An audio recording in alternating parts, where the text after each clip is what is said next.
Oh, hey, Tim Branson. Can you hear me okay, Tim? Is it all sounding acceptable on the technical front? I trust you.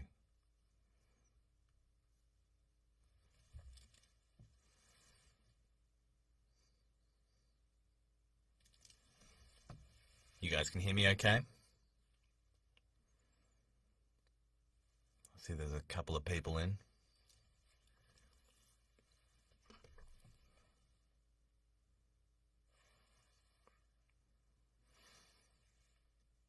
Great. Okay, I'll just kick around for a little while longer, let some people filter in before we start story time.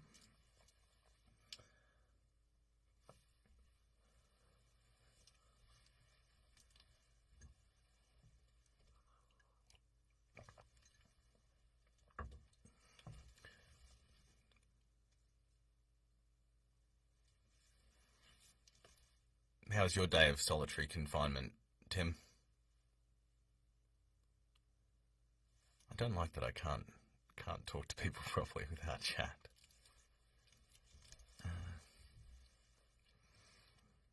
All we really need is a separate Zoom room. I can take callers. Just like radio.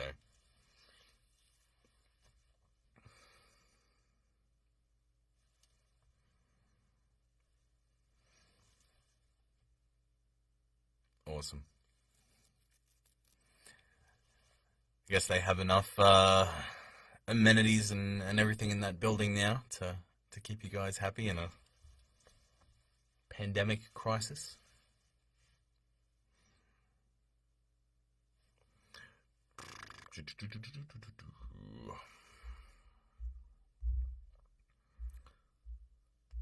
So how many pages is this thing?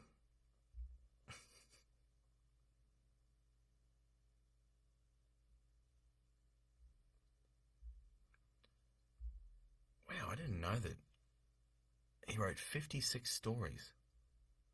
A.C. Doyle for the Sherlock Holmes. How about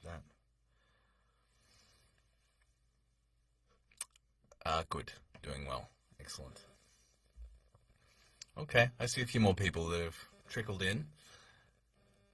Just waiting to start in 5 minutes or so.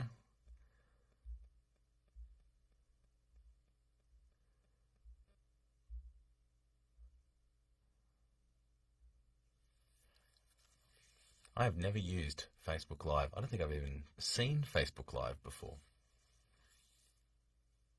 I've seen YouTube Live, people broadcasting live on YouTube.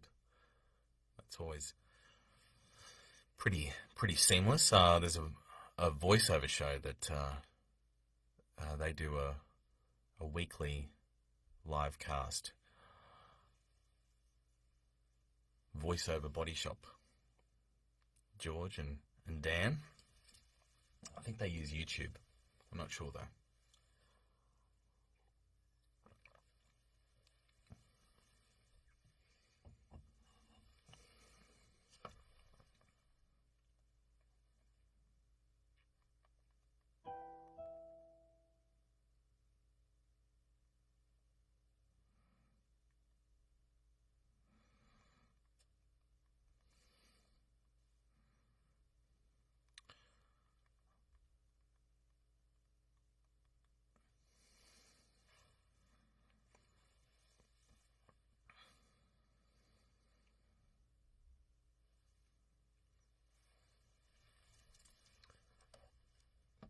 Oh, Judy Windrush Cole.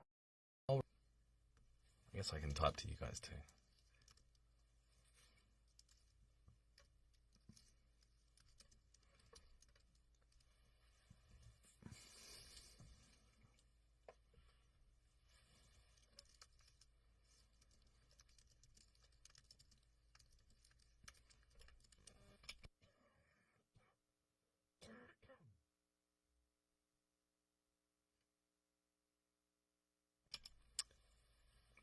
There may be some little coughs as we go through this book. I've so far managed to escape the plague, but I do have a a tickle in my throat. Hence the isolation.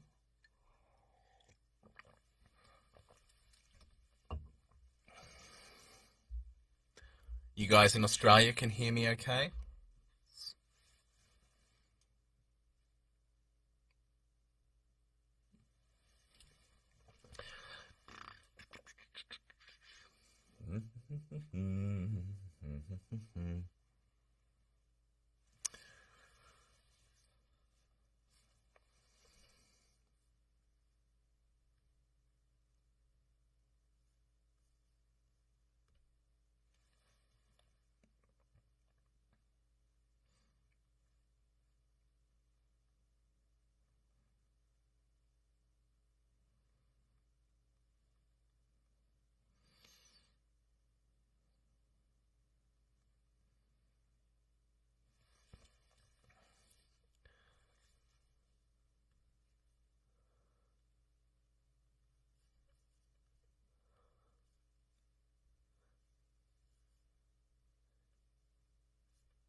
Good, good. Please do a shout out if you're in the room. You can write a message there in the right hand side. There's going to be people from different parts of the world. All 6 of them. I think we represent most of the population. Real global spread.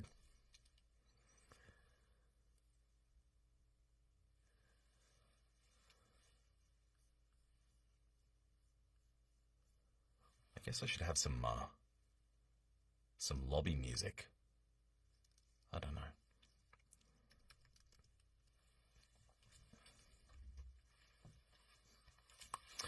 Let's see if we can make that happen.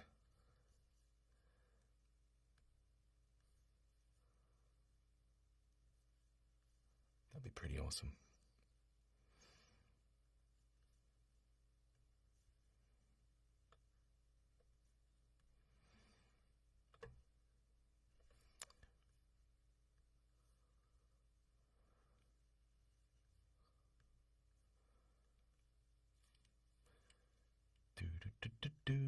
Do better than me humming. No one wants to hear that. Started a little low. What's some Sherlock music? What's Sherlock? Maybe oh, the violin, of course the violin. Sherlock played the violin. How fitting.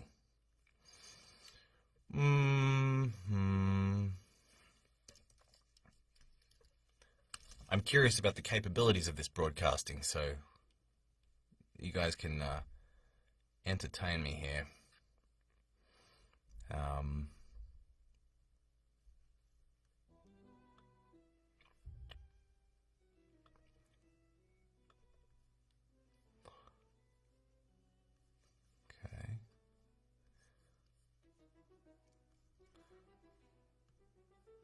I guess no level yet.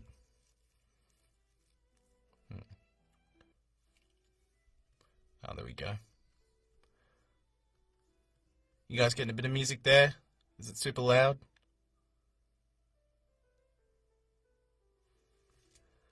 A little bit of intro music. Oh, hey, more people. Hello, everyone. David Cannon, hello. Laurie. Hi, Laurie. And Lorna. Hi.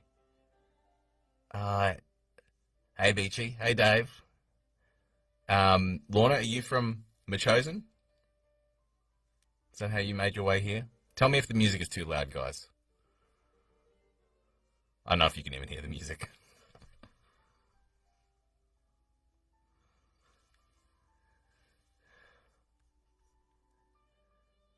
Nice. Nice. Thanks, Tim.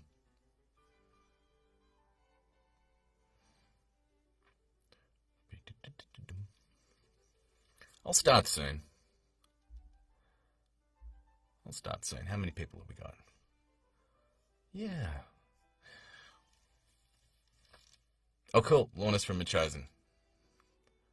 That's so great to have a way to connect with people in Machosen without going to a town hall and spreading germs. Okay.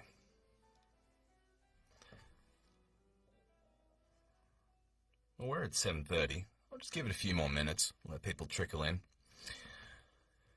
So, for any of the non-voiceover audiobook people that are in the room, usually in an audiobook, you would pre-read the audiobook, you would plan out the characters and make some notes on what you're going to do with the character voices and know the arc of the story, and I have done none of those things. So we're all in this for the first time together. Actually, that's not true. I have read the Sherlock Holmes stories, but a long time ago.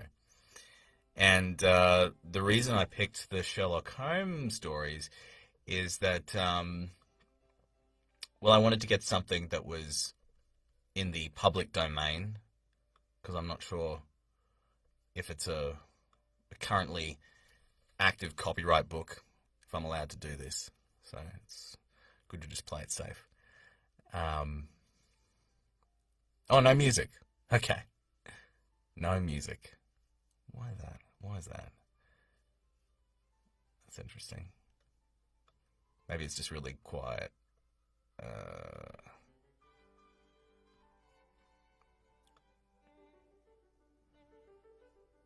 don't know.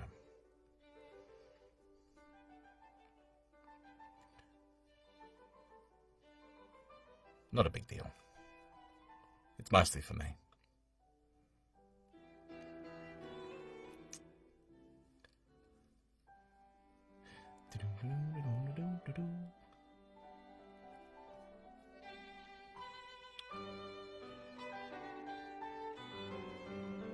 No, don't want to be breaking copyright laws. Hey, here's a fun free thing. Lawsuit. No, not good. Okay. Oh, you can hear the music. Great, great, great. I'll know that for next time.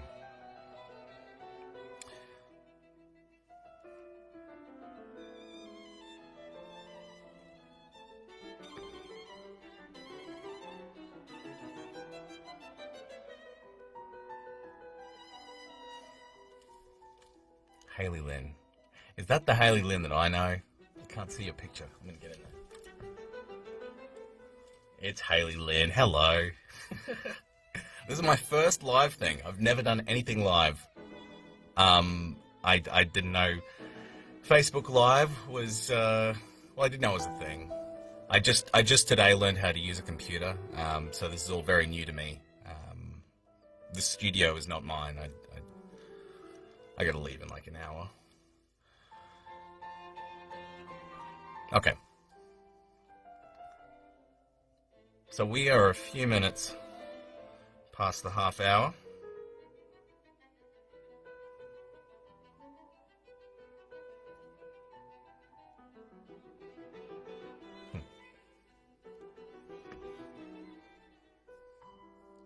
All right. I'm gonna start. Let's just kill the tunes.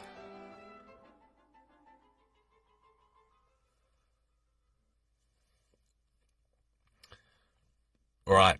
So as I've already mentioned, the characters have not been planned. So I may even need text descriptions of what I originally did as a character voice if we get through this, and I don't remember who that character was.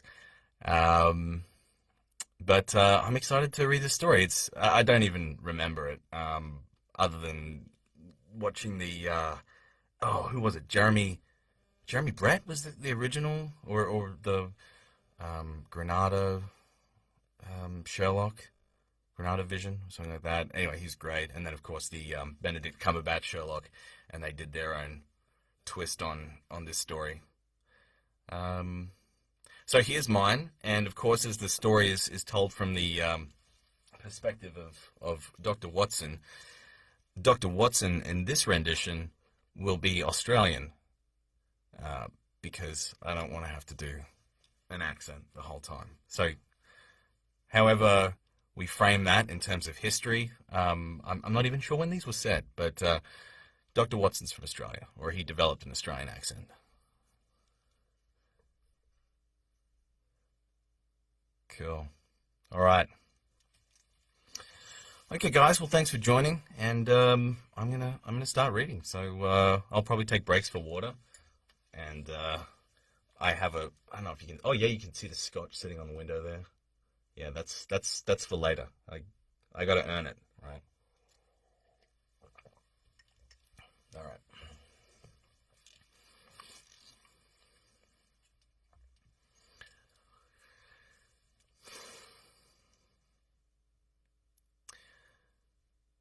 A Scandal in Bohemia. 1. To Sherlock Holmes, she is always the woman. I have seldom heard him mention her under any other name. In his eyes, she eclipses and predominates the whole of her sex. It was not that he felt any emotion akin to love for Irene Adler. All emotions, and that one particularly, were abhorrent to his cold, precise, but admirably balanced mind. He was, I take it, the most perfect reasoning and observing machine the world has ever seen. But, as a lover, he would have placed himself in a false position. He never spoke of the softer passions, save with a jibe and a sneer. They were admirable things for the observer, excellent for drawing the veil from men's motives and actions, but for the trained reasoner to admit such intrusions into his own delicate and finely adjusted temperament was to introduce a distracting factor which might throw a doubt upon all his mental results.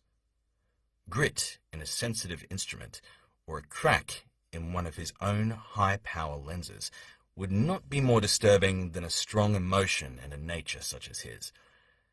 And yet there was but one woman to him, and that woman was the late Irene Adler, of dubious and questionable memory.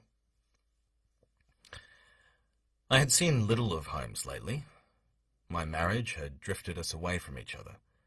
My own complete happiness and the home-centered interests which rise up around the man who first finds himself master of his own establishment were sufficient to absorb all my attention, while Holmes, who loathed every form of society with his whole bohemian soul, remained in our lodgings in Baker Street, buried among his old books, and alternating from week to week between cocaine and ambition, the drowsiness of the drug and the fierce energy of his own keen nature. He was still, as ever, deeply attracted by the study of crime, and occupied his immense faculties and extraordinary powers of observation in following out those clues, and clearing up those mysteries which had been abandoned as hopeless from the official police. From time to time, I heard some vague account of his doings, of his summons to Odessa in the case of the Trepoff murder, of his clearing up of the singular tragedy of the Atkinson brothers at Trimcommely, and finally of the mission which he had accomplished so delicately and successfully for the reigning family of Holland. Beyond these signs of his activity, however, which I merely shared with all the readers of the daily press, I knew little of my former friend and companion. One night, it was on the 20th of March, 1888, I was returning from a journey to a patient, for I had now returned to civil practice, when my way led me through Baker Street. As I passed the well-remembered door, which must always be associated in my mind with my wooing and with the dark incidents of the study in scarlet, I was seized with a keen desire to see Holmes again, and to know how he was employing his extraordinary powers. His rooms were brilliantly lit, and even as I looked up, I saw his tall, spare figure pass twice in a dark silhouette against the blind. He was pacing the room, swiftly, eagerly, with his head sunk upon his chest and his hands clasped behind him. To me, who knew his every mood and habit, his attitude and manner told their own story. He was at work again. He had risen out of his drug-created dreams, and was hot upon the scent of some new problem. I rang the bell and was shown up to the chamber, which had formerly been in part my own. His manner was not effusive. It seldom was, but he was glad, I think, to see me. With hardly a word spoken, but with a kindly eye, he waved me to an armchair, threw across his case of cigars and indicated a spirit case and a gasogene in the corner. A gasogene in the corner. Okay. Then he stood before the fire and looked me over in his singular, introspective fashion. "Wedlock suits you," he remarked. "I think, Watson, that you have put on 7.5 pounds since I saw you." "7?" I answered. "Indeed, I should have thought a little more. Just a trifle more, I fancy, Watson, and in practice again, I observe. You did not tell me that you intended to go into harness." "Then how do you know?" "I see it, I deduce it. How do I know that you have been getting yourself very wet lately, and that you have a most clumsy and careless servant girl?" "My dear Holmes," said I, "this is too much. You would certainly have been burned had you lived a few centuries ago. It is true that I had a country walk on Thursday and came home in a dreadful mess, but as I have changed my clothes, I can't imagine how you deduce it. As to Mary Jane, she is incorrigible, and my wife has given her notice, but there again I fail to see how you work it out." He chuckled to himself and rubbed his long, nervous hands together. "It is simplicity itself," said he. "My eyes tell me that on the inside of your left shoe, just where the firelight strikes it, the leather is scored by 6 almost parallel cuts. Obviously, they have been caused by someone who was very carelessly scraped round the edges of your sole in order to remove crusted mud from it. Hence, you see, my double deduction that you had been out in vile weather, and that you had a particularly malignant boot-slitting specimen of the London slavery. As to your practice, if a gentleman walks into my room smelling of iodoform, with a black mark of nitrate of silver upon his right forefinger, and a bulge on the right side of his top hat to show where he has secreted his stethoscope, secreted his stethoscope, I must be dull indeed if I do not pronounce him to be an active member of the medical profession." I could not help laughing at the ease with which he explained his process of deduction. "When I hear you give your reasons," I remarked, "the thing always appears to me to be so ridiculously simple that I could easily do it myself, though at each successive instance of your reasoning I'm baffled until you explain your process. And yet I believe that my eyes are as good as yours." "Quite so," he answered, lighting a cigarette, and throwing himself down into an armchair. "You see, but you do not observe. The distinction is clear.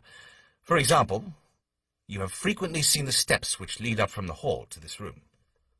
"Frequently." "How often?" "Well, some hundreds of times." "Then how many are there?" "How many? I don't know."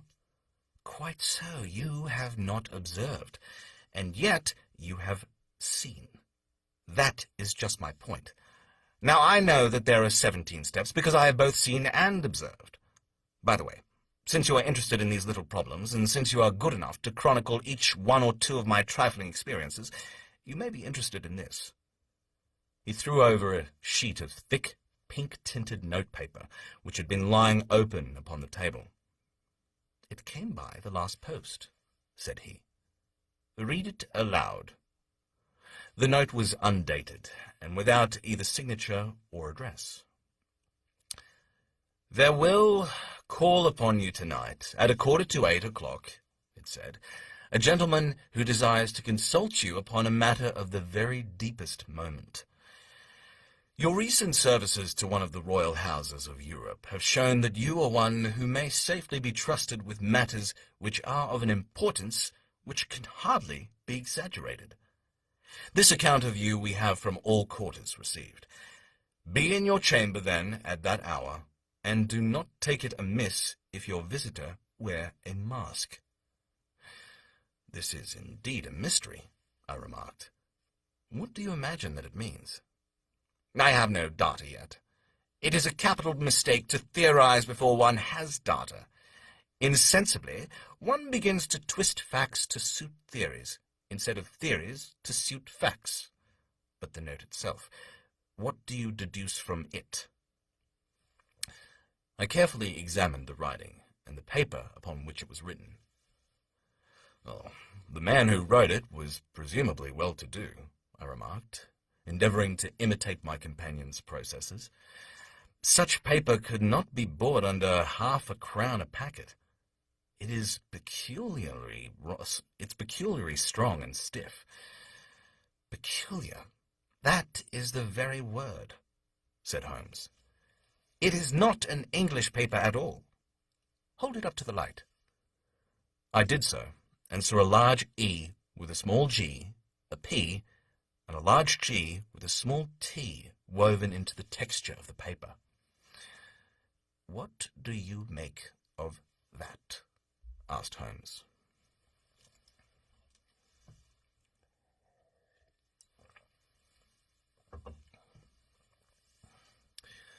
The name of the maker, no doubt, or his monogram, rather. "Not at all. The G with the small t stands for Gesellschaft, which is the German for company. It is a customary contraction like our co. P, of course, stands for papier. Now for the EG. Let us glance at our Continental Gazetteer." He took down a heavy brown volume from his shelves. Eglonitz, here we are, Egria. It is a German-speaking country in Bohemia, not far from Carlsbad. Remarkable as being the scene of the death of Wallenstein, for its numerous glass factories and paper mills. "Ha! My boy, what do you make of that?" His eyes sparkled, and he sent up a great blue triumphant cloud from his cigarette. "The paper was made in Bohemia," I said. "Precisely, and the man who wrote the note is a German. Do you note the peculiar construction of the sentence? 'This account of you we have from all quarters received.' A Frenchman or a Russian could not have written that. It is the German who is so uncourteous to his verbs. It only remains, therefore, to discover what is wanted by this German who writes upon Bohemian paper and prefers wearing a mask to showing his face. And here he comes, if I am not mistaken, to resolve all our doubts." As he spoke, there was the sharp sound of horses' hoofs and grating wheels against the curb, followed by a sharp pull at the bell. Holmes whistled. "A pair, by the sound," said he. "Yes," he continued, glancing out the window. "A nice little brougham and a pair of beauties. 150 guineas apiece. There's money in this case, Watson, if there is nothing else."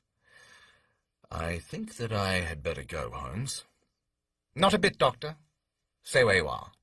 I am lost without my Boswell, and this promises to be interesting. It would be a pity to miss it." "But your client?"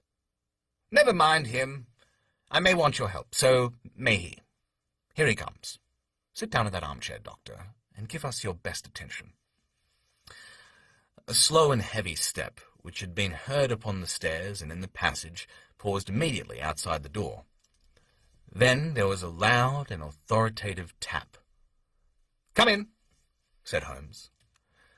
A man entered who could hardly have been less than 6 feet 6 inches in height, with the chest and limbs of a Hercules. His dress was rich, with a richness which would in England be looked upon as akin to bad taste. Heavy bands of astrakhan were slashed across the sleeves and fronts of his double-breasted coat, while the deep blue cloak which was thrown over his shoulders was lined with a flame-coloured silk and secured at the neck with a brooch which consisted of a single flaming beryl. Boots which extended halfway up his calves, and which were trimmed at the tops with rich brown fur, completed the impression of barbaric opulence which was suggested by his whole appearance. He carried a broad-brimmed hat in his hand, while he wore across the upper part of his face, extending down past the cheekbones, a black vizard mask, which he had apparently adjusted that very moment, for his hand was still raised to it as he entered. From the lower part of the face, he appeared to be a man of strong character, with a thick hanging lip, and a long straight chin suggestive of resolution, pushed to the length of obstinacy. "You had my note?" he asked, with a deep, harsh voice and a strong, marked German accent, which I will do in the next sentence. "I told you that I would call." He looked from one of us to the other of us, as if uncertain which to address. "Pray, take a seat," said Holmes. "This is my friend and colleague, Dr. Watson, who is occasionally good enough to help me in my case. Whom have I the honor to address?" "You may address me as the Count von Kram, a Bohemian nobleman. I understand that this gentleman, your friend, is a man of honor and discretion, whom I may trust with a matter of the most extreme importance. If not, I should much prefer to communicate with you alone." I rose to go, but Holmes caught me by the wrist and pushed me into my chair. "It is both or none," said he. "You may say before this gentleman anything which you may say to me." The Count shrugged his broad shoulders. "Then I must begin," said he, "by binding you both to absolute secrecy for 2 years. At the end of that time, the matter will be of no importance. At present, it is not too much to say that it is of such weight it may have an influence on European history." "I promise," said Holmes. "And I. You will excuse this mask," continued our strange visitor. "The august person who employs me wishes his agent to be unknown to you, and I may confess at once that the title by which I have just called myself is not exactly my own." "I was aware of it," said Holmes dryly.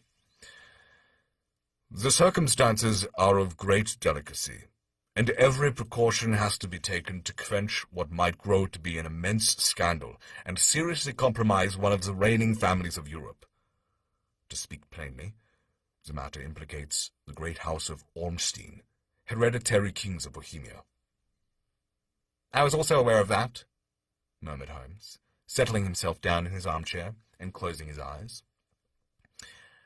Our visitor glanced with some apparent surprise at the languid, lounging figure of the man, who had been no doubt depicted to him as the most incisive reasoner and most energetic agent in Europe. Holmes slowly reopened his eyes and looked impatiently at his gigantic client. "If your Majesty would condescend to state your case," he remarked, "I should be better to advise you." The man sprang from his chair and paced up and down the room in uncontrollable agitation. Then, with a gesture of desperation, he tore the mask from his face and hurled it upon the ground. "You are right," he cried. "I am the king. Why would I attempt to conceal it?" "Why, indeed?" murmured Holmes. "Your Majesty had not spoken before I was aware that I was addressing Wilhelm Gottschrick Sigismund von Ormstein, Grand Duke of Cassel-Felstein and hereditary King of Bohemia." I need a drink of water after that.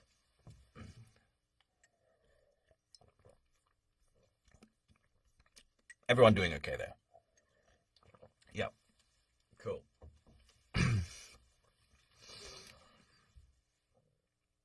So again, we're talking to Wilhelm Gottschrick Sigismund von Ormstein, Grand Duke of Cassel-Felstein and hereditary King of Bohemia. "But you can understand," said our strange visitor, sitting down once more and passing his hand over his high white forehead. "You can understand that I am not accustomed to doing such business in my own person. Yet the matter was so delicate that I could not confide it to an agent without putting myself in his power. I have come incognito from Prague for the purposes of consulting you." "Then pray consult," said Holmes, shutting his eyes once more. "The facts are briefly these. Some 5 years ago, during a lengthy visit to Warsaw, I made the acquaintance of the well-known adventuress Irene Adler. The name is no doubt familiar to you." "Kindly look her up in my index, Doctor," murmured Holmes, without opening his eyes. For many years he had adopted a system of docketing all paragraphs concerning men and things, so that it was difficult to name a subject or a person. It was difficult to name a subject or a person on which he could not at once furnish information.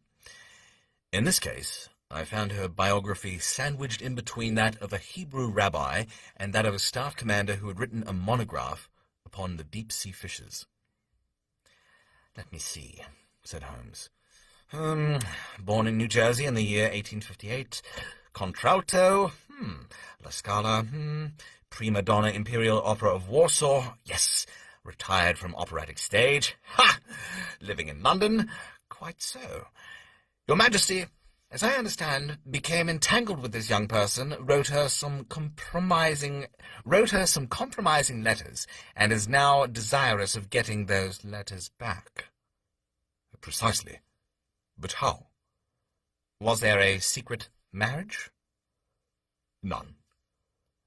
No legal papers or certificates? None. Then I fail to follow your Majesty.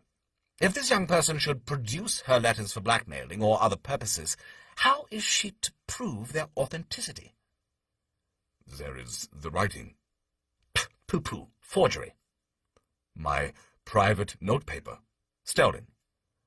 My own Seal, imitated. my photograph. Bought. We were both in the photograph.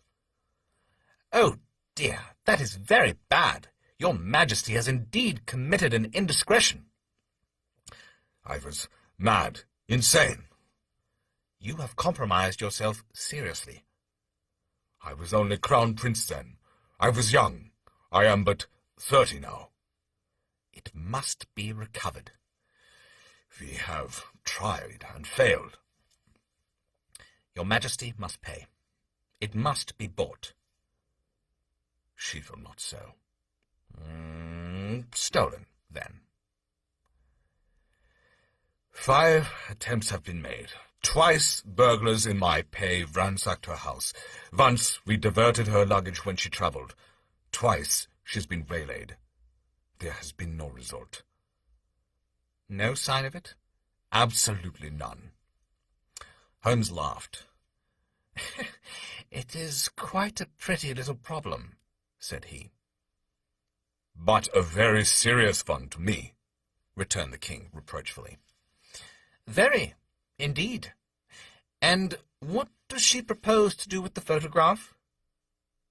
To ruin me. But how? I am about to be married. So I have heard. To Clotilda Lothman von Saxe-Meiningen, second daughter of the King of Scandinavia. You may know the strict principles of her family. No, this is the German. She is herself the very soul of delicacy. A shadow of a doubt as to my conduct would bring the matter to an end. And Irene Adler? Threatens to send them the photograph. And she will do it. I know that she will. You do not know her, but she has a soul of steel. She has the face of the most beautiful of women, and the mind of the most resolute of men. Rather than I should marry another woman, there are no lengths to which she would not go. None. You are sure that she has not sent it yet? I am sure. And why? Because She has said that she would send it on the day when the betrothal was publicly proclaimed. That will be next Monday. Oh, then we have 3 days yet, said Holmes with a yawn. That is very fortunate, as I have 1 or 2 matters of importance to look into just at present. Your Majesty will, of course, stay in London for the present? Certainly. You will find me at the Langham under the name of Count von Kram. Then I shall drop you a line to let you know how we progress. Pray, do so. I shall be all anxiety. Then, as to money? You have carte blanche. Absolutely. I tell you that I would give one of my provinces of my kingdom to have that photograph. And for present expenses? The king took a heavy chamois leather bag from under his cloak and laid it on the table. There are £300 in gold and 700 in notes, he said. Holmes scribbled a receipt upon a sheet of his notebook and handed it to him. And Mademoiselle's address? He asked. Is Briony Lodge, Serpentine Avenue, St. John's Wood. Holmes took note of it. One other question, said he. Was the photograph a cabinet? It was. Then good night, Your Majesty, and I trust that we shall soon have some good news for you. And good night, Watson, he added, as the wheels of the Royal Brougham rolled down the street. If you will be good enough to call tomorrow afternoon at 3 o'clock, I should like to chat this little matter over with you. And that's a chapter.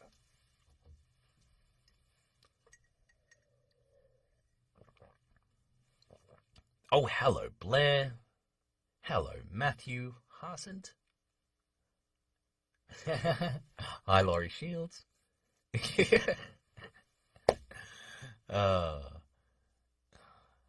guys are funny. Good to have you in here. I thought something was going wrong with my screen, but there was a little love heart floating up. That's very nice, and I didn't know what was happening.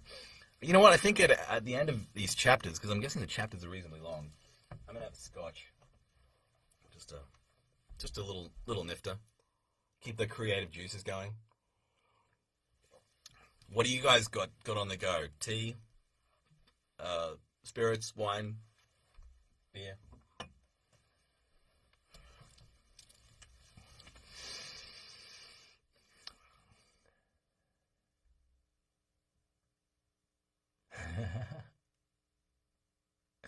Cool. Thanks, guys. All right.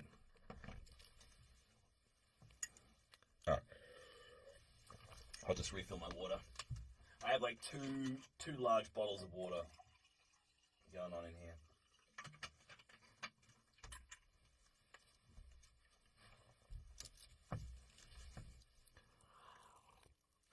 Conrad, you should be proud, conscientiously hydrating while drinking alcohol, right? Dave's at work. Nice.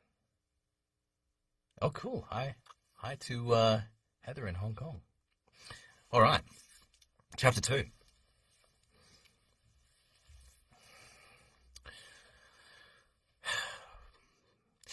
At 3 o'clock precisely, I was at Baker Street, but Holmes had not yet returned. The landlady informed me that he had left the house shortly after 8 o'clock in the morning. I sat down beside the fire, however, with the intention of awaiting him, however long he might be. I was already deeply interested in his inquiry, for though it was surrounded by none of the grim and strange features which were associated with the 2 crimes which I have already recorded, still, the nature of the case and the exalted station of his client gave it a character of its own. Indeed, apart from the nature of the investigation which my friend had on hand, there was something in his masterly grip of a situation and his keen, incisive reasoning which made it a pleasure to me to study his system of work and to follow the quick, subtle methods by which he disentangled the most inextricable mysteries. So accustomed was I to his invariable success that the very possibility of his failing had ceased to enter into my head. It was close upon 4 before the door opened, and a drunken-looking groom, ill-kempt and side-whiskered, with an inflamed face and disreputable clothes, walked into the room. Unaccustomed as I was to my friend's amazing powers in the use of disguises, I had to look 3 times before I was certain that it was indeed he. With a nod, he vanished into the bedroom, whence he emerged in 5 minutes, tweed-suited and respectable as of old. Putting his hands in his pockets, he stretched out his legs in front of the fire and laughed heartily for some minutes. "Well, really," he cried, and then he choked and laughed again until he was obliged to lie back, limp and helpless in the chair. What is it?" "It's quite too funny. I am sure you could never guess how I employed my morning, or what I ended up doing." "I can't imagine. I suppose that you have been watching the habits and perhaps the house of Miss Irene Adler?" "Quite so, but the sequel was rather unusual. I will tell you, however, I left the house a little after 8 o'clock this morning in the character of a groom out of work. There is a wonderful sympathy and Freemasonry among horsey men. Be one of them, and you will know all that there is to know. I soon found Briony Lodge. It is a bijou villa with a garden at the back, but built out in front, right up to the road, 2 stories. Chubb lock to the door. Large sitting room on the right side, well furnished, with long windows almost to the floor, and those preposterous English window fasteners which a child could open. Behind there was nothing remarkable, save that the passage window could be reached from the top of the coach-house. I walked round it and examined closely from every point of view, but without noting anything else of interest. I then lounged down the street and found, as I expected, that there was a mews in a lane which runs down by one wall of the garden. I lent the ostlers a hand in rubbing down their horses, and received in exchange tuppence, a glass and a half, 2 fills of a shag tobacco, and as much information as I could desire about Miss Adler, to say nothing of 6 other people in the neighbourhood, in whom I was not in the least interested, but whose biographies I was compelled to listen to." "And what of Irene Adler?" I asked. "Oh, she has turned all the men's heads down in that part. She is the daintiest thing under a bonnet on this planet. So say the Serpentine Muse to a man. She lives quietly, sings at concerts, drives out at 5 every day, and returns at 7 sharp for dinner. Seldom goes out at other times, except when she sings. Has only 1 male visitor, but a good deal of him. Is dark, handsome, and dashing, never calls less than once a day, and often twice. He is a Mr. Godfrey Norton of the Inner Temple. See the advantages of a cabman as a confidant. They had driven him home 12 times from Serpentine Mews, and knew all about him. When I had listened to all they had to tell, I began to walk up and down near Briony Lodge once more, and to think over my plan of campaign. This Godfrey Norton was evidently an important factor in the matter. He was a lawyer. That sounded ominous. What was the relation between them, and what was the object of his repeated visits? Was she his client, his friend, or his mistress? If the former, she had probably transferred the photograph to his keeping. If the latter, it was less likely. On the issue of this question depended whether I should continue my work at Briony Lodge, or turn my attention to the gentlemen's chambers in the Temple. It was a delicate point, and it widened the field of my inquiry. I fear that I bore you with these details, but I have to let you see my little difficulties if you are to understand the situation. "I am following you closely," I answered. I was still balancing the matter in my mind when a handsome cab drove up to Bryony Lodge, and a gentleman sprang out. He was a remarkably handsome man, dark, aquiline, and mustached. Evidently the man of whom I had heard. He appeared to be in a great hurry, shouted to the cabman to wait, and brushed past the maid, who opened the door with the air of a man who was thoroughly at home. He was in the house about half an hour, and I could catch glimpses of him in the windows of the sitting-room, pacing up and down, talking excitedly, and waving his arms.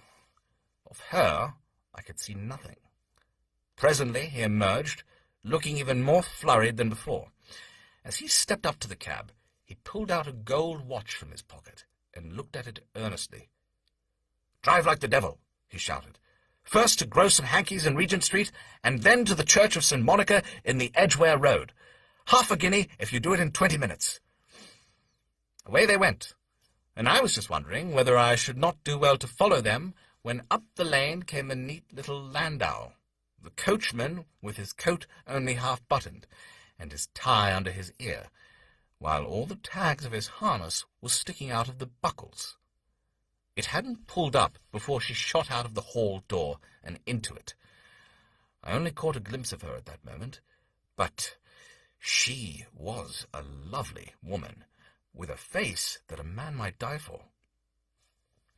"The Church of St. Monica, John," she cried, "and half a sovereign if you reach it in 20 minutes.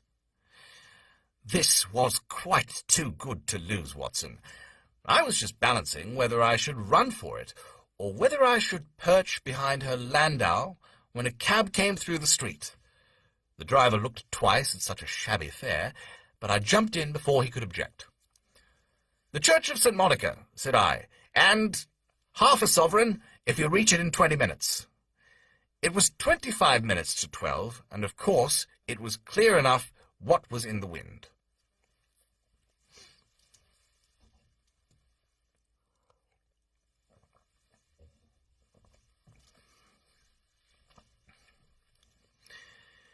My cabby drove fast. I don't think I ever drove faster, but the others were there before us. The cab and the landau with their steaming horses were in front of the door when I arrived. I paid the man and hurried into the church. There was not a soul there save the two whom I had followed, and a surpliced clergyman, who seemed to be expostulating with them. They were all three standing in a knot in front of the altar. I lounged up the side aisle like any other idler who has dropped into a church. Suddenly, to my surprise, the three at the altar faced round to me, and Godfrey Norton came running as hard as he could towards me. "Thank God!" he cried. "You'll do! Come, come!" "And what then?" I asked. Come, man, come, only 3 minutes or it won't be legal." I was dragged up to the altar, and before I knew where I was, I found myself mumbling responses which were whispered in my ear, and vouching for things which I knew nothing, and generally assisting in the secure tying up of Irene Adler, spinster, to Godfrey Norton, bachelor. It was all done in an instant, and there was the gentleman thanking me on the one side, and the lady on the other, while the clergyman beamed on me in front. It was the most preposterous position in which I ever found myself in my life, and it was the thought of it that started me laughing just now. It seems that there had been some informality about their license, that the clergyman absolutely refused to marry them without a witness of some sort, and that my lucky appearance saved the bridegroom from having to sally out into the streets in search of a best man. The bride gave me a sovereign, and I mean to wear it on my watch chain in memory of the occasion. "This is a much unexpected turn of affairs," said I. "And what then?" "Well, I found my plans very seriously menaced. It looked as if the pair might take an immediate departure, and so necessitate very prompt and energetic measures on my part. At the church door, however, they separated, he driving back to the temple, and she to her own house. 'I shall drive out in the park at 5, as usual,' she said as she left him, I heard no more. They drove away in different directions, and I went off to make my own arrangements. Which are? Some cold beef and a glass, he answered, ringing the bell. I have been too busy to think of food, and I am likely to be busier still this evening. By the way, Doctor, I shall want your cooperation. I shall be delighted. You don't mind breaking the law? Not in the least. Nor running a chance of arrest? Not in a good cause. Oh, the cause is excellent. Excellent. Then I am your man. I was sure that I might rely on you. But what is it you wish? When Mrs. Turner has brought in the tray, I will make it clear to you. Now, he said, as he turned hungrily on the simple fare that our landlady had provided, I must discuss it while I eat, for I have not much time. It is nearly 5 now. In 2 hours we must be on the scene of action. Miss Irene, or Madam, rather, returns from her drive at 7. We must be at Briony Lodge to meet her. And what then? You must leave that to me. I have already arranged what is to occur. There is only one point on which I must insist.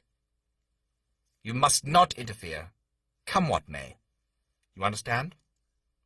I am to be neutral? Do nothing whatsoever. There will probably be some small unpleasantness. Do not join in.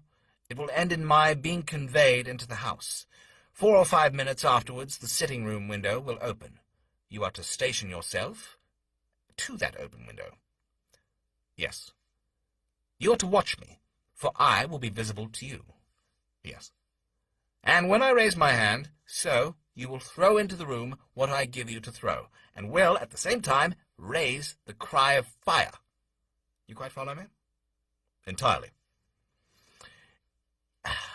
It's nothing very formidable, he said, taking a long cigar-shaped roll from his pocket. It is an ordinary plumber's smoke rocket, fitted with a cap at either end to make it self-lighting. Your task is confined to that. When you raise your cry of fire, it will be taken up by quite a number of people. You may then walk to the end of the street, and I will rejoin you in 10 minutes. I hope that I have made myself clear.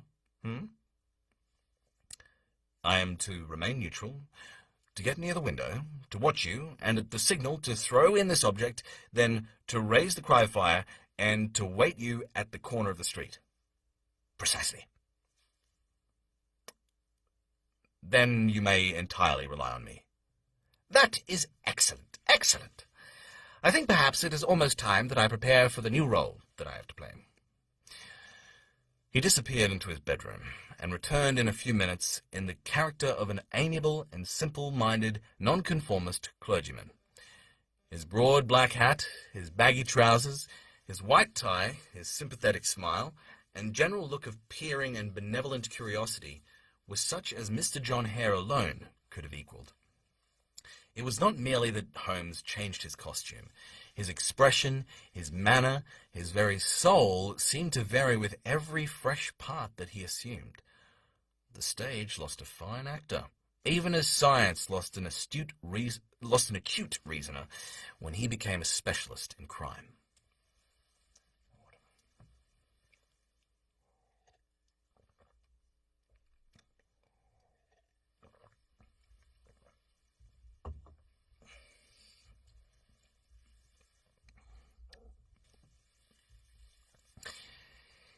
It was 6:15 when we left Baker Street, and it still wanted 10 minutes to the hour when we found ourselves in Serpentine Avenue. It was already dusk, and the lamps were just being lighted as we paced up and down in front of Briony Lodge, waiting for the coming of its occupant. The house was just such as I had pictured it from Sherlock Holmes's succinct description, but the locality appeared to be less private than I expected. On the contrary, for a small street and a quiet neighborhood, it was remarkably animated. There was a group of shabbily dressed men smoking and laughing in a corner, a scissor grinder with his wheel, 2 guardsmen who were flirting with a nurse girl, and several well-dressed young men who who were lounging up and down with cigars in their mouths. "You see," remarked Holmes, as we paced to and fro in front of the house, "this marriage simplifies matters. The photograph becomes a double-edged weapon now. The chances are that she would be as averse to being seen by Mr. Godfrey Norton as our client is to its coming to the eyes of his princess. Now the question is, where are we to find the photograph?" Where indeed? "It is most unlikely that she carries it about with her. It is cabinet size, too large for easy concealment about a woman's dress. She knows that the king is capable of having her waylaid and searched. 2 attempts of the sort have already been made. We may take it, then, that she does not carry it about with her. Where, then? Her banker or her lawyer. There is that double possibility, but I am inclined to think neither. Women are naturally secretive, and they like to do their own secreting. Why should she hand it over to anyone else?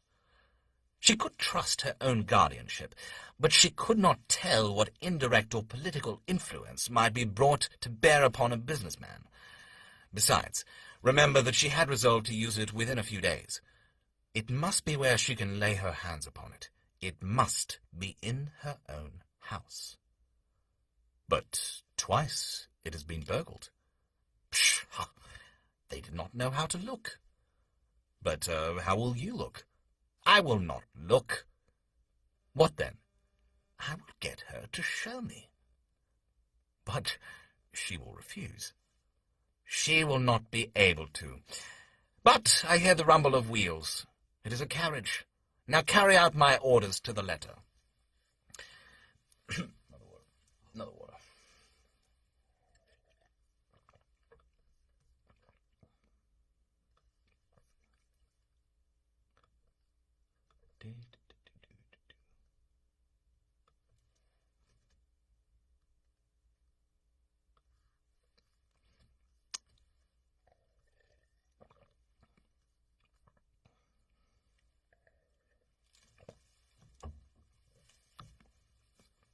Okay, what was I up to?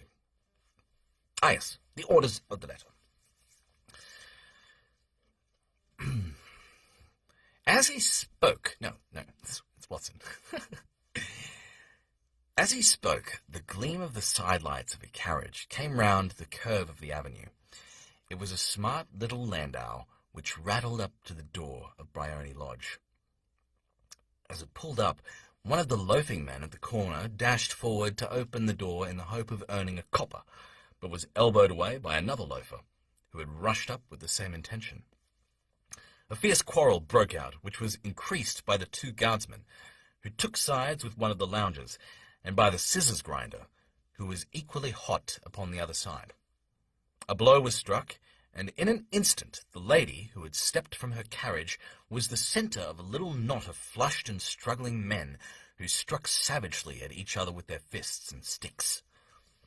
Holmes dashed into the crowd to protect the lady, but just as he reached her, he gave a cry and dropped to the ground, with the blood running freely down his face.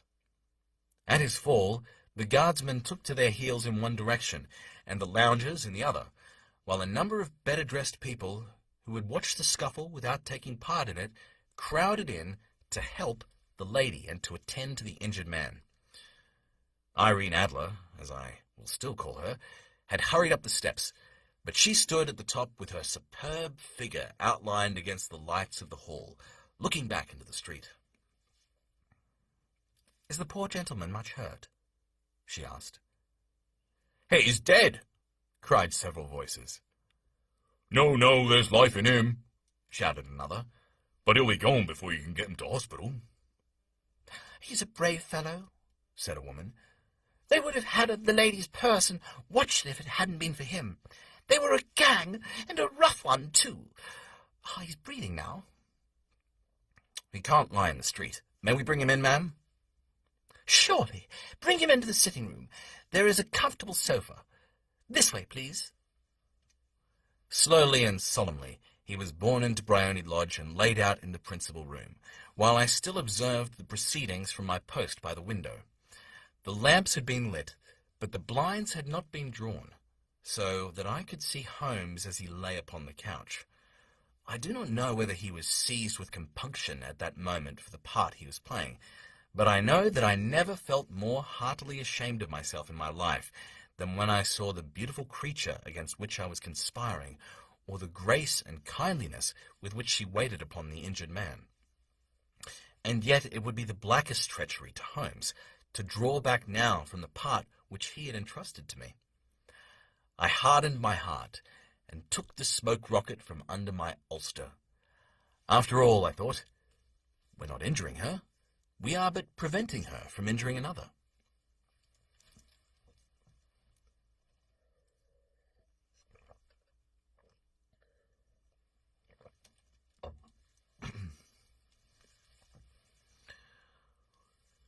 Holmes had sat up upon the couch, and I saw him motion like a man who is in need of air. A maid rushed across and threw open the window. At the same instant, I saw him raise his hand, and at the signal, I tossed my rocket into the room with the cry of "Fire!" The word was no sooner out of my mouth than the whole crowd of spectators, well-dressed and ill gentlemen, ostlers, and servant-maids, joined in a general shriek of "Fire!" Thick clouds of smoke curled through the room and out at the open window. I caught a glimpse of rushing figures, and a moment later the voice of Holmes from within assuring them that it was a false alarm. Slipping through the shouting crowd, I made my way to the corner of the street, and in 10 minutes was rejoiced to find my friend's arm in mine, and to get away from the scene of uproar. He walked swiftly and in silence for some few minutes, until we had turned down one of the quiet streets, which led towards the Edgware Road. "You did it very nicely, Doctor," he remarked. "Nothing could have been better. It is all right. You have the photograph?" "I know where it is." "And how did you find out?" "She showed me, as I told you she would." "I am still in the dark." "I do not wish to make a mystery," said he, laughing. "The matter was perfectly simple. You saw, of course, that everyone in the street was an accomplice. They were all engaged for the evening." "I guessed as much." "Then, when the row broke out, I had a little moist red paint in the palm of my hand. I rushed forward, fell down, clapped my hand to my face, and became a piteous spectacle. It's an old trick." "That I could also fathom." "Then they carried me in. She was bound to have me in. What else could she do? And into her sitting room, which was the very room which I suspected. It lay between that and her bedroom, and I was determined to see which. They laid me on a couch. I motioned for air. They were compelled to open the window, and you had your chance." "How did that help you?" "It was all important. When a woman thinks that her house is on fire, her instinct is at once to rush to the thing which she values most. It's a perfectly overpowering impulse, and I have more than once taken advantage of it. In the case of the Darlington substitution scandal, it was of use to me, and also in the Arnsworth Castle business. A married woman grabs at her baby, an unmarried one reaches for her jewel box. Now it was clear to me that Our Lady of today had nothing in the house more precious to her than what we are in quest of. She would rush to secure it. The alarm of fire was admirably done. The smoke and shouting were enough to shake the nerves of steel. She responded beautifully. The photograph is in a recess behind a sliding panel just above the right bell pull. She was there in an instant. I caught a glimpse of it as she half drew it out. Then I cried out that it was a false alarm. She replaced it, glanced at the rocket, rushed from the room, and I have not seen her since. I rose and, making my excuses, escaped from the house. I hesitated whether to attempt to secure the photograph at once, but the coachman had come in, and as he was watching me narrowly, it seemed safer to wait. A little over-precipitance may ruin all." "And now?" I asked. Our quest is practically finished. I shall call with the king tomorrow, and with you, if you care to come with us. We will be shown to the sitting room to wait for the lady, but it is probable that when she comes, she may find neither us nor the photograph. It might be a satisfaction to His Majesty to regain it with his own hands. And when will you call? At 8 in the morning. She will not be up, so that we shall have a clear field. Besides, we must be prompt, for this marriage may mean a complete change in her life and habits. I must wire to the king without delay. We had reached Baker Street, and had stopped at the door. He was searching his pockets for the key, when someone passing said, "Good night, Mr. Sherlock Holmes." There were several people on the pavement at the time, but the greeting appeared to come from a slim youth in an ulster who had hurried by. "I've heard that voice before," said Holmes, staring down the dimly lit street. "Now I wonder who the deuce that could have been." End of chapter. I gotta fix my lights. They're on a timer. It's dimming. Go to bed, Matt. Go to bed. There we go.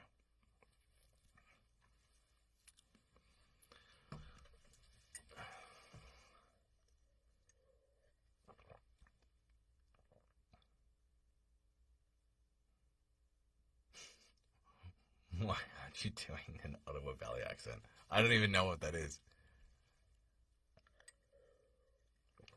I could probably have people...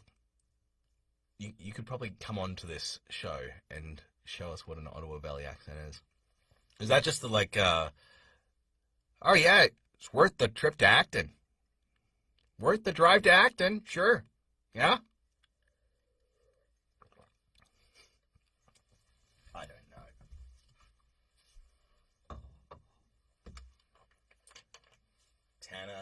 Tanner wants a Morgan Freeman.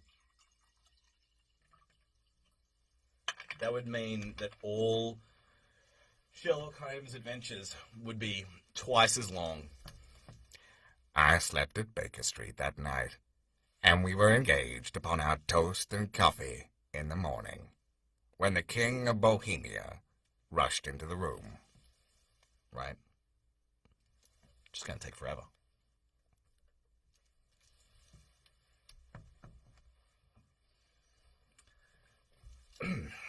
How long is this book? Chapter 3. Oh, okay. Oh, we're nearly done. I don't know. I'm having fun. All right. The scotch is going on the easily accessible now. It's no longer at the window.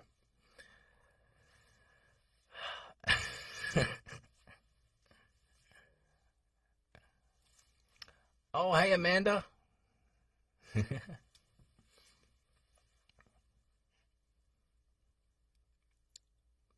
Cool. Oh, it's great to hang out with so many of you guys. I'm trying to decide. I'm sort of just going to take a break. I'm trying to decide if I do another Sherlock Holmes one next week or the next time I do this, or something else. I really want to just go through all the Harry Potter books and just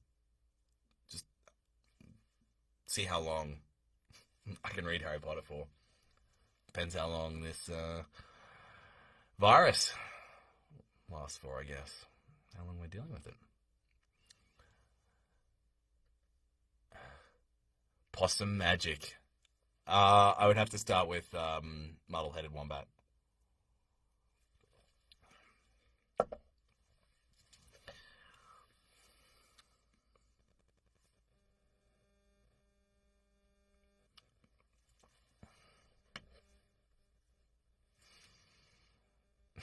Laurie Shields for Harry Potter.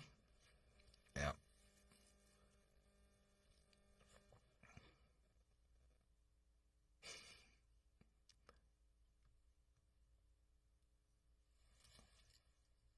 Conrad, if that is in response to Little Wombat, you're dead to me.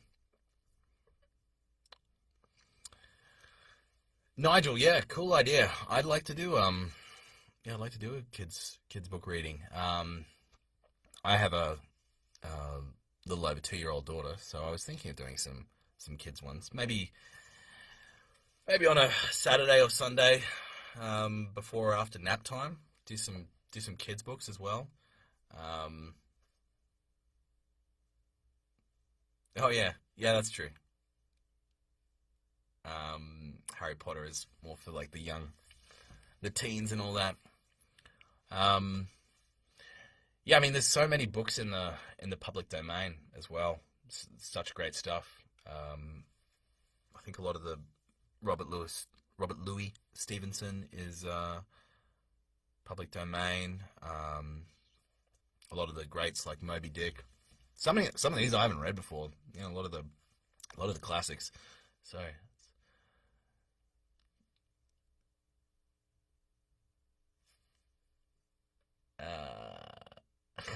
Twilight. Dr. Zeus is Morgan Freeman. Great one, John.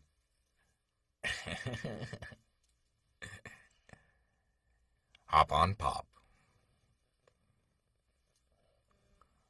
Morgan Freeman was the first to hop on Pop.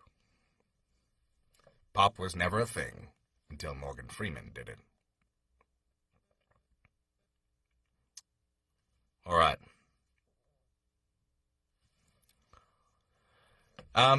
Narnia or Alice in Wonderland. That's public domain. Oh, Wizard of Oz. Cool. Hey, Lauren. Hey. All right. Well, let's figure out what happens in Bohemia. Everyone game for that? Yep. Finish up the book. Chapter 3. We've got a few more pages to go.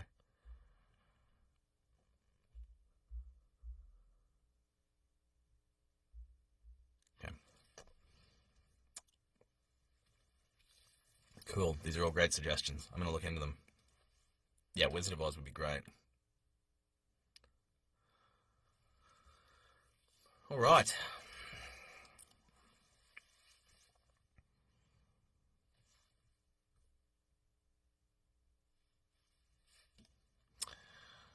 Chapter 3. I slept at Baker Street that night, and we were engaged upon our toast and coffee in the morning when the King of Bohemia rushed into the room. You have really got it? He cried, grasping Sherlock Holmes by either shoulder and looking eagerly into his face. Not yet. But you have hopes. I have hopes. Then come. I am all impatience to be gone. We must have a cab. No. My brougham is waiting. Then that will simplify matters. We descended and started off once more for Briony Lodge. Irene Adler is married, remarked Holmes. Married? When? Yesterday. But to whom? To an English lawyer named Norton. But she could not love him? I am in hopes that she does. And why in hopes? Because it would spare your majesty all fear of future annoyance. If the lady loves her husband, she does not love your majesty. If she does not love your majesty, there is no reason why she should interfere with your majesty's plan. It is true, and yet, well, I wish she had been of my own station. What a queen she would have made. He relapsed into a moody silence, which was not broken until we drew up in Serpentine Avenue. The door of Briony Lodge was open, and an elderly woman stood upon the steps. She watched us with a sardonic eye as we stepped from the brougham. I feel like that's the 4th different way I've pronounced brougham. Someone will have to tell me what. I'll have to look up what a brougham is. Well, it's like a chariot thing, right? Anyway. She watched us with a sardonic eye as we stepped from the brougham.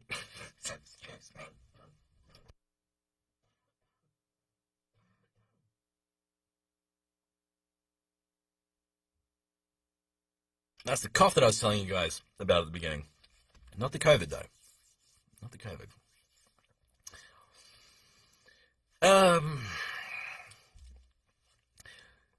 She watched us with a sardonic eye as we stepped from the brougham. "Mr. Sherlock Holmes, I believe," said she.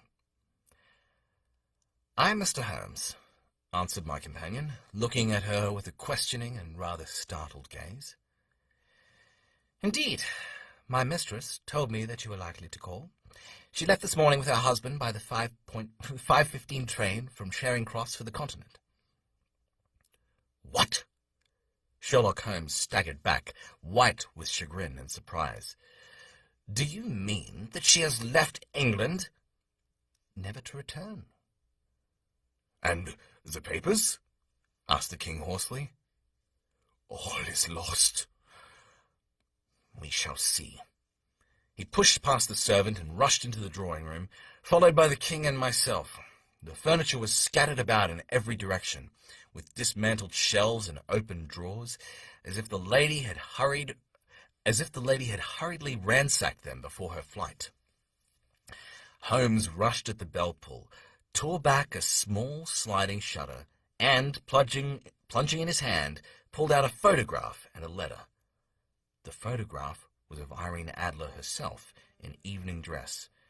The letter was superscribed to Sherlock Holmes, Esquire, to be left till called for. My friend tore it open, and we all three read it together.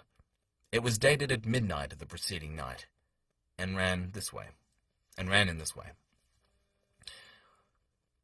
"My dear Sherlock Holmes, you really did very well. You took me in completely. Until after the alarm of fire, I had not a suspicion. But then, when I found out how I had betrayed myself, I began to think. I had been warned against you months ago. I had been told that if the king employed an agent, it would certainly be you, and your address had been given me. Yet, with all this, you made me reveal what you wanted to know. Even after I became suspicious, I found it hard to think evil of such a dear, kind old clergyman. But you know, I have been trained as an actress myself. Male costume is nothing new to me. I often take advantage of the freedom which it gives.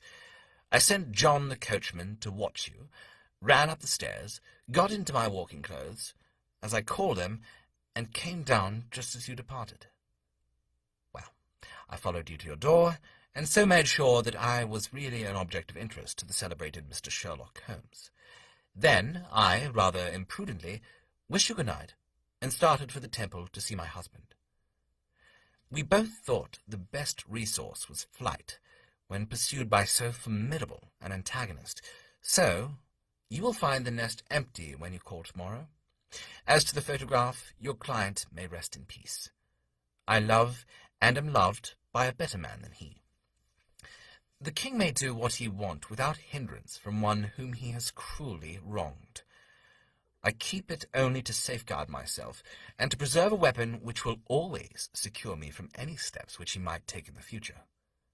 I leave a photograph which he might care to possess, and I remain, dear Mr. Sherlock Holmes, very truly yours, Irene Norton, née Adler.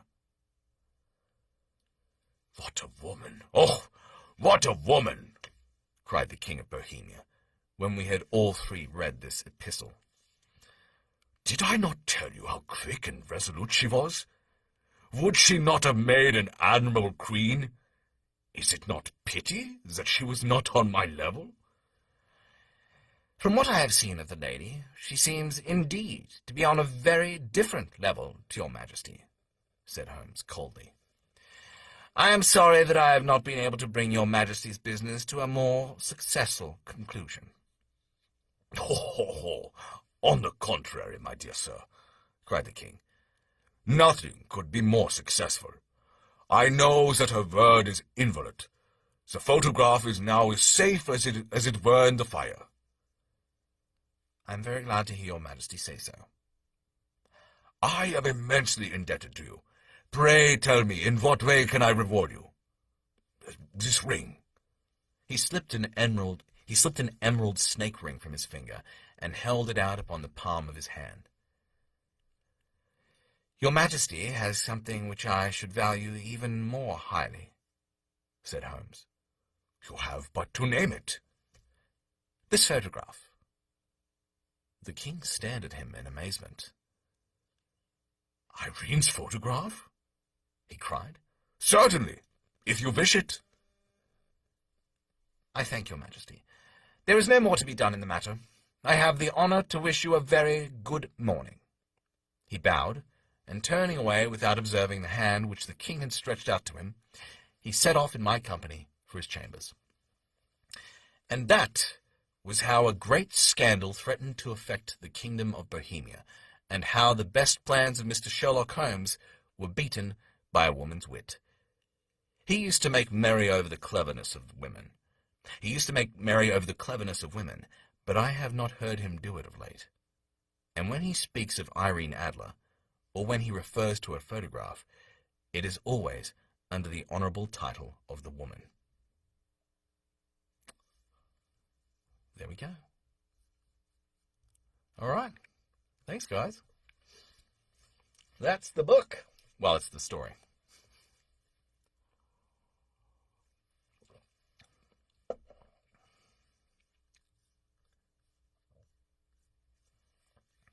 I don't actually know how to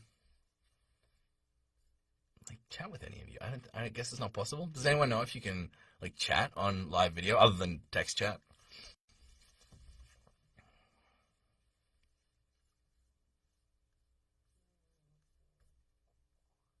Cool. Yeah, no, thanks guys. Thanks very much for being here.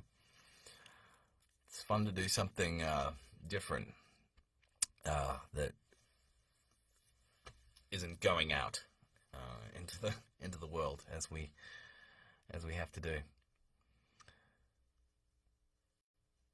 Thanks, Lynn. Thanks, Lorna. Thanks, Dave. Thanks, Tim. Good. Nice.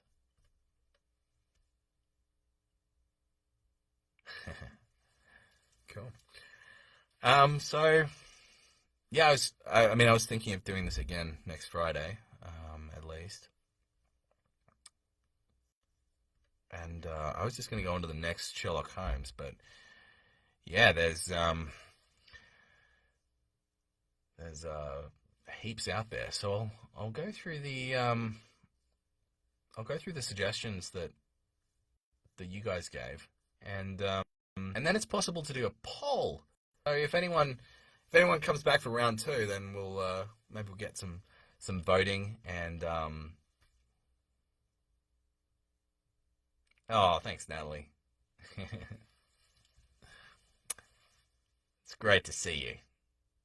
Miss your face.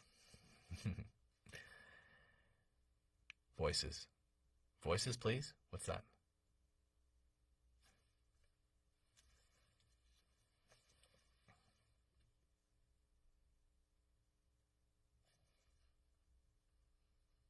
What? Oh, you just mean general voices, Dave? Are you not entertained? Are you not entertained? I'm just your voice monkey now, right?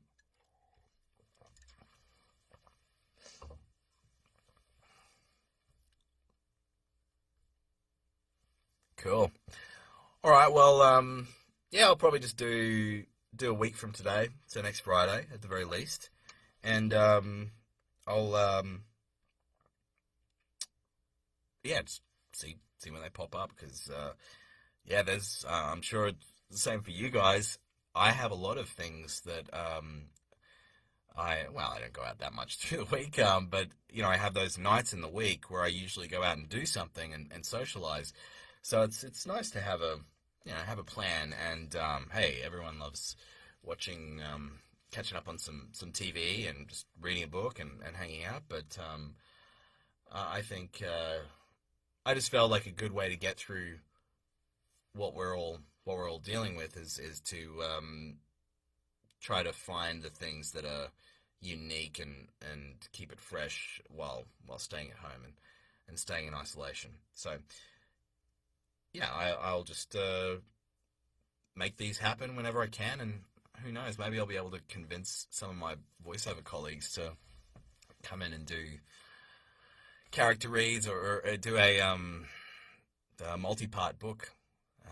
I have some friends who are exceptional audiobook narrators, far more prolific and fantastic than me. Dad having a scotch at lunchtime, fantastic. It's Scotch o'clock somewhere. It's Scotch o'clock right here, so... yeah.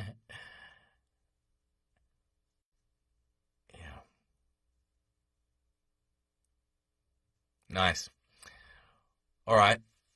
Yeah, so if you guys haven't done already, you can just like my connect with my Facebook page, the one that I'm broadcasting from, and you'll get the notifications when these pop up, or just follow the same way that you did before. And hopefully I'll do another one of these soon.